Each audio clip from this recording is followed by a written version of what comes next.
Waukesha Bues Fest is coming up this weekend, and before the event, musicians and music lovers will get together to honor the Wizard of Waukesha, Les Paul, and they'll be raising money for the Waukesha County Museum as well, which houses a fantastic tribute to the inventor of the modern-day electric guitar. Brad Smith is with the museum and joins us now to talk about everything that is ahead. Great to see you, Brad. Thank you for having me. You brought some great memorabilia as well, I suppose. Why don't we just address that? I've seen pictures, and now you have this on display at the museum, yeah, right? It's one of a kind. The museum owns it, and that's the only place you can see it except today and at the event this weekend. It's being brought out into a trailer that's being outfitted with memorabilia from the museum. So that's going to be another feature of the August 6th Les Paul Day. So right before Blues Fest, you're going to ask people to come out, and you have performers in town as well. Just tell me about the lineup that you have. Yeah, it's a great group, a mixture. The headliner group is an all-star group of guitarists. Our local Greg Koch, we call him Mighty Greg, is assembling a fantastic team of players, including Willie Porter, who's local, but also bringing in some out-of-town guys, J.D. Simo from Nashville, so he's got a little soul rock vibe to him, and Johnny A., who's a Boston jazz rock guy.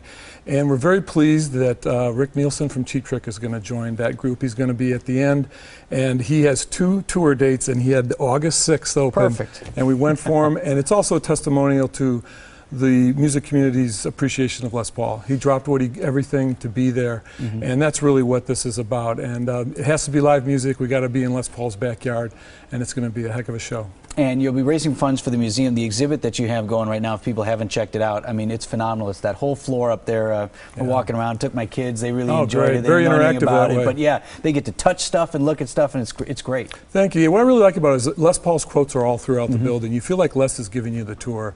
And there's multiple guitars and recording equipment, but it's the story. And really what we're celebrating is not as much as his inventions, but the spirit of Les Paul, the can-do attitude, the work ethic, the inspiration and innovation, and that will go on beyond his invention. So we'll celebrate that as well. Well, I just feel like the last decade or so, Waukesha has really, not that it hadn't before, but found a new way to embrace Les Paul and to bring him out in the forefront and to continue telling this story. And it's really exploded. It is. It's, you know, it's bragging rights to have a person who has had international influence and a very humble guy and always brought it home. He moved away, he traveled the world, but he's buried in Waukesha. He called himself the Wizard of Waukesha. So I think it's a testimony to his loyalty. And I think we all should be proud of a badge of honor to be from this area. But ultimately, he always said, well, that's great, now what are you going to do?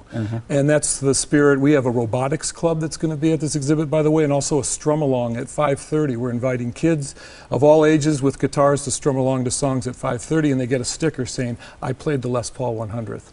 Well, I hope it's great for you guys. We'll see if we can get some more people out there. You can find more information on the Les Paul celebration out there by checking out the museum's website. We've set up a link for you at TMJ4.com.